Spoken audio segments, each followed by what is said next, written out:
Hola, queridos amigos. Bienvenidos a Explorando la Palabra, un programa radial y en línea dedicado a leer, amar y vivir todo el consejo de Dios. Si el Señor lo permite, nuestra intención es avanzar verso por verso, capítulo por capítulo, a través de toda la Biblia. Acompañándonos para continuar este recorrido, está nuestro maestro de la Biblia aquí en Explorando la Palabra, el pastor Paul Carter. Espero que tengan su Biblia abierta delante de ustedes hoy en Juan capítulo 10. En este capítulo, Jesús está desarrollando una gran metáfora. Una metáfora que va avanzando, creciendo y tomando distintos matices a lo largo de todo el pasaje. Es una metáfora pastoral. Tiene que ver con ovejas, con pastores, con rediles y con puertas. Y Jesús va cambiando y sombreando el lenguaje durante el capítulo para presentar varios puntos acerca de sí mismo. Escuchemos ahora la palabra de Yahweh, comenzando en el versículo 1. En verdad les digo que el que no entra por la puerta en el redil de las ovejas, sino que sube por otra parte, ese es ladrón y salteador. Pero el que entra por la puerta es el pastor de las ovejas.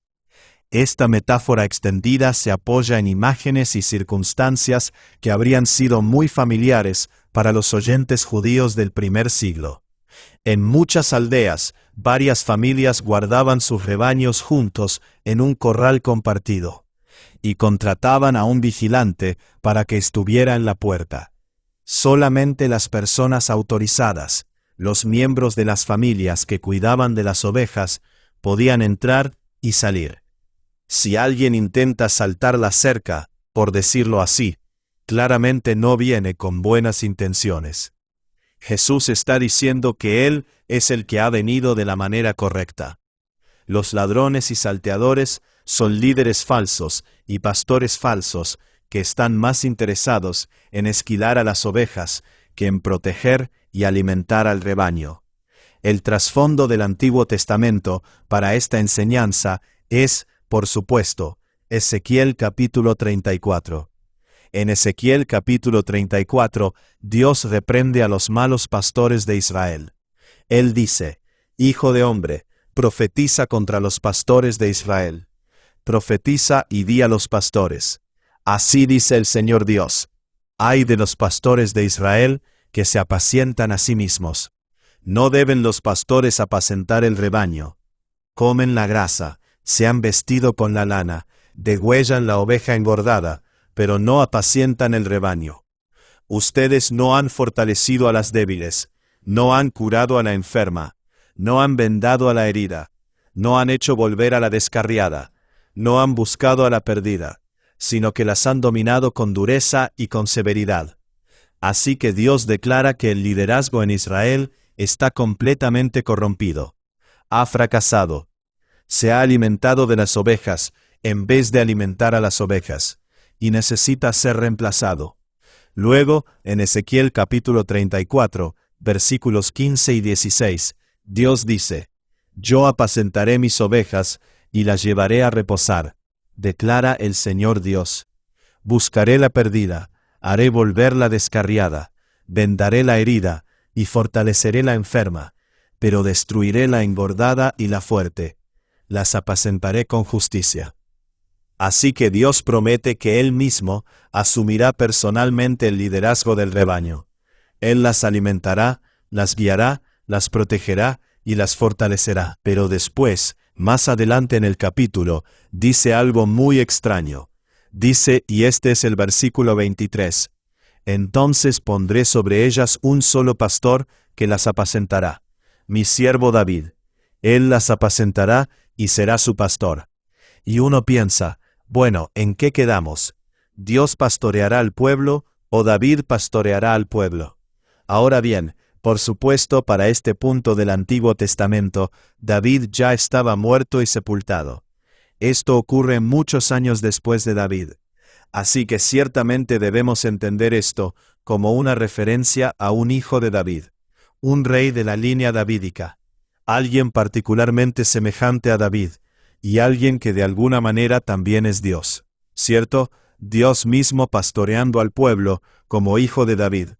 Eso tiene que ser lo que significa el pasaje. Pero en los tiempos del Antiguo Testamento habría sido una profecía muy confusa. Habría parecido contradictoria. ¿Cómo podemos ser guiados por Dios y por un hijo de David? ¿Cómo puede una sola persona ser al mismo tiempo el Dios de David y el hijo de David? No hay una respuesta satisfactoria a esa pregunta hasta el nacimiento de Jesucristo. Cuando Jesús se llama a sí mismo, el buen pastor, el que ha venido para reemplazar a los ladrones y salteadores, Él entra en esta profecía confusa y trae claridad absoluta. Él está diciendo: yo soy Dios y soy el hijo de David, y he venido a reclamar a mis ovejas. A éste le abre el portero, y las ovejas oyen su voz. Llama a sus ovejas por nombre y las conduce afuera. Cuando saca todas las suyas, va delante de ellas, y las ovejas lo siguen porque conocen su voz. Pero a un desconocido no seguirán, sino que huirán de él, porque no conocen la voz de los extraños. Jesús les habló por medio de esta comparación, pero ellos no entendieron qué era lo que les decía. Ahora bien, esta es una metáfora bastante compleja. Jesús está diciendo que Él entra en un redil lleno de ovejas. Recuerden, muchas familias guardaban sus ovejas en un corral común. Él habla, y sus ovejas, las ovejas que pertenecen a su Padre, reconocen su voz y lo siguen fuera del redil. Lo cual, por supuesto, implica que no todas las ovejas en el redil pertenecen al Padre. También implica que la voz de Jesús es una especie de silbato teológico para perros. Solamente puede ser escuchada por aquellos que ya pertenecen a Dios. D. A. Carson dice aquí, en su comentario devocional: la elección implícita está por todas partes en el pasaje. Ubicua significa que está en todas partes. La idea de la elección se da por sentada en el Evangelio de Juan. Está en todas partes, y en ningún lugar es más fundamental que aquí. Jesús entra en el redil. Él habla. Algunas ovejas huyen de él, porque les suena como un extraño. Pero otras ovejas, las ovejas que pertenecen a su familia, corren con alegría hacia él, se colocan detrás de él, y son guiadas hacia los pastos. Ellas ya conocen su voz, aunque nunca antes la habían escuchado. Nacieron esperándola. Eso es lo que Carson quiere decir con elección implícita. Está en todas partes en esta metáfora. En el versículo 7, Jesús redefine los términos de la imagen que ha creado. Entonces Jesús les dijo de nuevo: en verdad les digo, yo soy la puerta de las ovejas. Todos los que vinieron antes de mí son ladrones y salteadores, pero las ovejas no les hicieron caso. Yo soy la puerta. Si alguno entra por mí, será salvo, y entrará y saldrá y hallará pasto. Aquí Jesús está diciendo en forma de imagen lo que dice de manera directa y clara en Juan capítulo 14, versículo 6. Jesús le dijo: yo soy el camino, la verdad y la vida. Nadie viene al Padre sino por mí. Como dijo famosamente John Bunyan, Jesús es la puerta estrecha. En la famosa historia de Bunyan, El progreso del peregrino, el personaje principal, cristiano, pasa por una puerta pequeña, angosta y humilde, que en la historia se llama la puerta estrecha. En el inglés antiguo, la palabra wicket se refería a una puerta pequeña. Todavía usamos esta palabra en ciertos contextos. Cuando uno va a un concierto o a un partido de béisbol, recoge sus entradas en una ventanilla. Ese pequeño espacio por donde uno entrega su dinero y ellos le entregan sus boletos. Wicket significa una puerta diminuta. Cristiano tenía que pasar por esa puerta pequeña, y al otro lado comenzó a caminar por el camino que llevaba a la ciudad celestial. Un día, mientras caminaba por este camino, un hombre saltó por encima del cerco y se unió a él en su viaje. Bunyan le dio el nombre de ignorancia. Cristiano le preguntó a dónde iba, y él dijo que iba a la ciudad celestial. Iba al cielo. ¿Pasaste por la puerta estrecha?, le preguntó Cristiano. Pero Ignorancia se rió, y dijo que la gente de su país conocía desde hacía muchos años un atajo, y que ese atajo funcionaba igual de bien para llevar a los peregrinos hasta la puerta de la ciudad. Pero por supuesto, estaba equivocado. Descubrió demasiado tarde que había un camino al infierno, aún desde las puertas del cielo.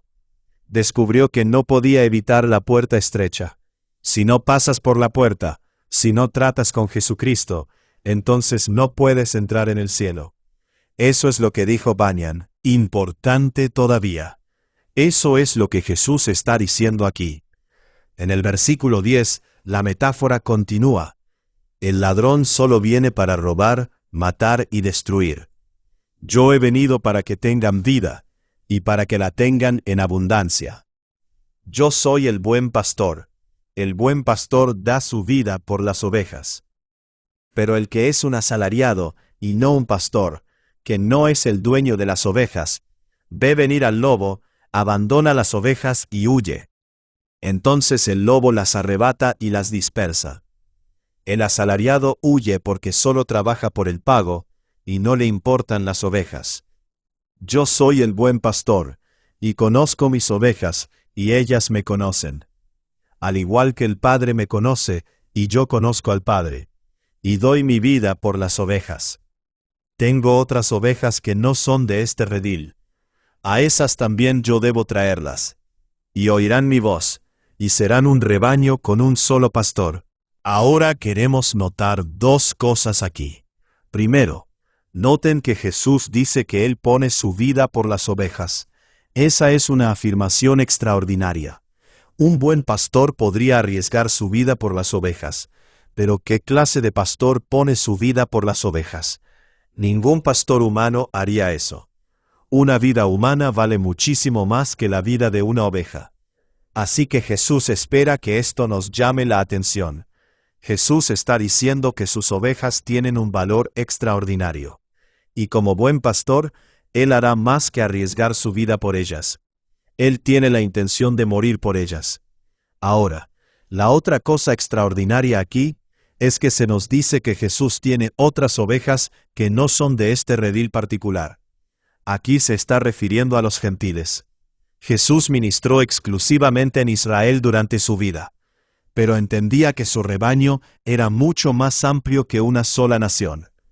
Él cumplirá la promesa hecha a Abraham, y será una bendición para personas de toda tribu, lengua y nación sobre el planeta Tierra. Gracias a Dios. Por eso el Padre me ama, porque yo doy mi vida para tomarla de nuevo. Nadie me la quita, sino que yo la doy de mi propia voluntad. Tengo autoridad para darla, y tengo autoridad para tomarla de nuevo. Este mandamiento recibí de mi Padre. Ahora bien, este versículo tiene una relevancia increíble para algunas de las controversias teológicas que actualmente están circulando dentro del evangelicalismo contemporáneo. Algunos eruditos están intentando sugerir que la muerte de Jesús no fue la voluntad de Dios. Dicen que Dios no quería que Jesús muriera, y que Dios no lo comisionó para morir. Más bien, dicen que su muerte debe atribuirse a la pecaminosidad de la multitud y a la rebelión de los líderes judíos.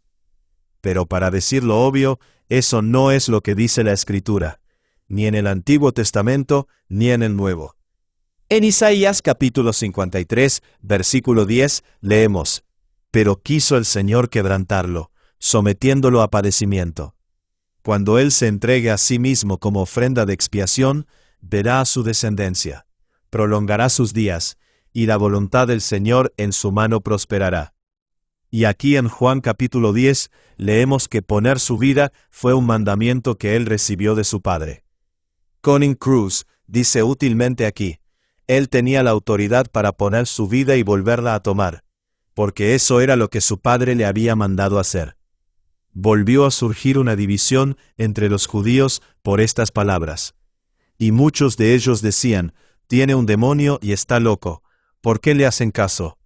Otros decían: Estas no son palabras de un endemoniado. ¿Puede acaso un demonio abrir los ojos de los ciegos?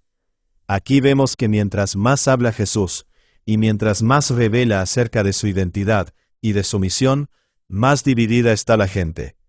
Él se está moviendo por el rebaño, y todas las ovejas pasan bajo su vara. En esos días se celebraba en Jerusalén la fiesta de la dedicación.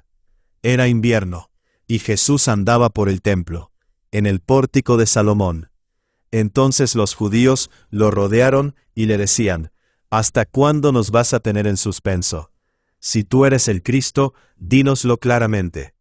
Jesús les respondió: Se lo he dicho a ustedes y no creen. Las obras que yo hago en el nombre de mi Padre, éstas dan testimonio de mí. Pero ustedes no creen porque no son de mis ovejas. Mis ovejas oyen mi voz. Yo las conozco y me siguen. Yo les doy vida eterna y jamás perecerán, y nadie las arrebatará de mi mano. Mi Padre que me las dio es mayor que todos, y nadie las puede arrebatar de la mano del Padre. Yo y el Padre somos uno. Aquí otra vez vemos algo de lo que Carson llamó la elección implícita que está en todas partes en este capítulo.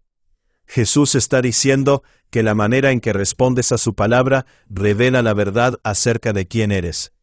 Jesús no está convenciendo a la gente, está dividiendo a la gente, está revelando quiénes son las personas y a quién pertenecen. Eso es tremendamente significativo. Y está haciendo afirmaciones extraordinarias acerca de sí mismo. Somos uno. Esa es una declaración enorme, y los judíos se ofenden. Los judíos volvieron a tomar piedras para tirárselas. Entonces Jesús les dijo: Les he mostrado muchas obras buenas que son del Padre. ¿Por cuál de ellas me apedrean?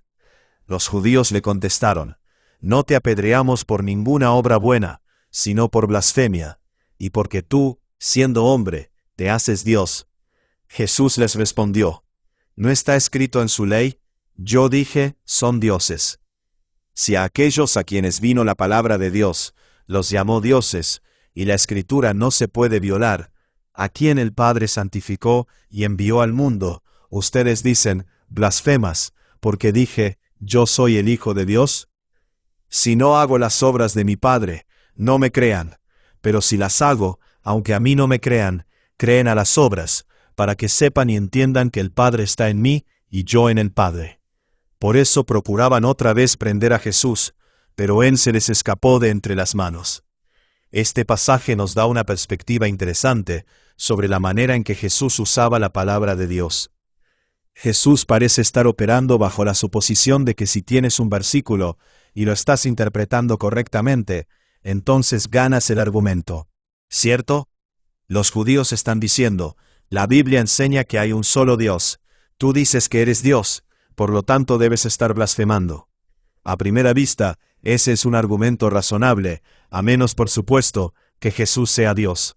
Pero esa es otra historia, y otro punto que Jesús ya ha presentado antes.